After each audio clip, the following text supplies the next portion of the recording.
Y el Espíritu de Dios es vivo y vivificante, actúa, tocando, sanando.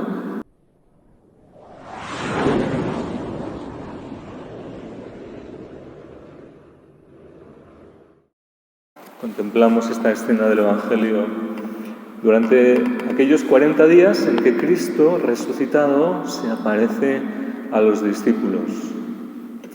Durante más de 3 años habían estado juntos. Primero se habían hecho discípulos suyos, porque le habían visto, le habían conocido y querían conocerle mejor, querían seguirle más de cerca.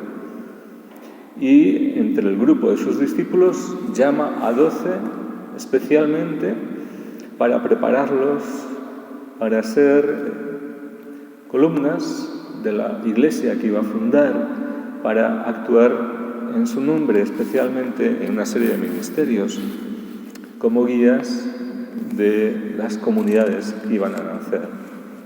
Pues bien, a pesar de que habían aprendido tanto de él, habían visto cómo actuaba, a pesar de que les había anunciado todo lo que tenía que ocurrir, todavía no habían comprendido bien todas las cosas.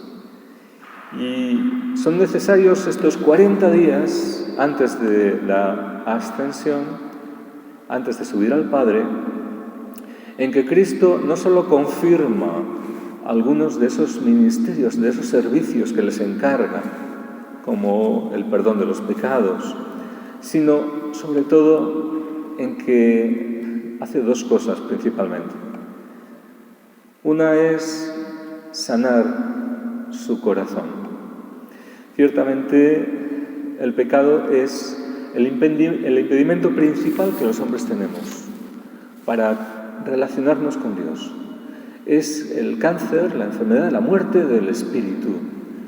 Y si la vida natural es tan maravillosa, es un milagro tan grande, ¿no?, a nivel de las plantas, de los animales, la vida interior del alma y del alma, las emociones, el pensamiento, la voluntad, la vida humana es algo tan superior, tan grande. Pero la vida espiritual, sobrenatural, que el Señor nos concede es mayor todavía. Pues bien, el pecado tiene esa capacidad de atarnos, de esclavizarnos, de anquilosarnos y hacernos paralíticos, cojos, ciegos, mudos en el espíritu. Es decir, de impedir que desarrollemos la vida espiritual que el Señor nos quiere dar, como hijos de Dios, vivos en el Espíritu.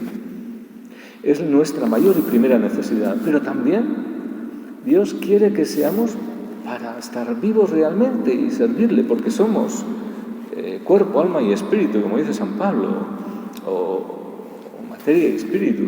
Pues Dios quiere también que seamos libres, que no andemos cargados con fardos, con pesos que a veces nos aplastan, y tantos recuerdos dolorosos de experiencias difíciles a lo largo de nuestra vida a veces nos cargan, nos limitan, nos aprisionan y vuelven una y otra vez esos recuerdos haciéndonos daño.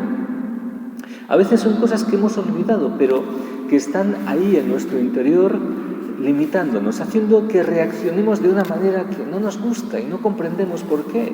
Y a lo mejor la causa está en que hace muchos años pues, fuimos despreciados y humillados y nos sentimos muy mal y nos encogimos desde entonces y no somos capaces de actuar con libertad, con equilibrio, o simplemente un rechazo incluso en el vientre materno.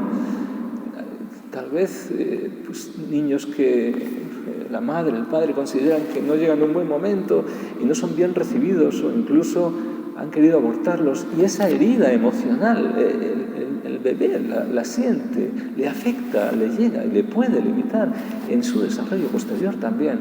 Pues bien, el Señor es el único que puede llegar a todo eso y sanarlo.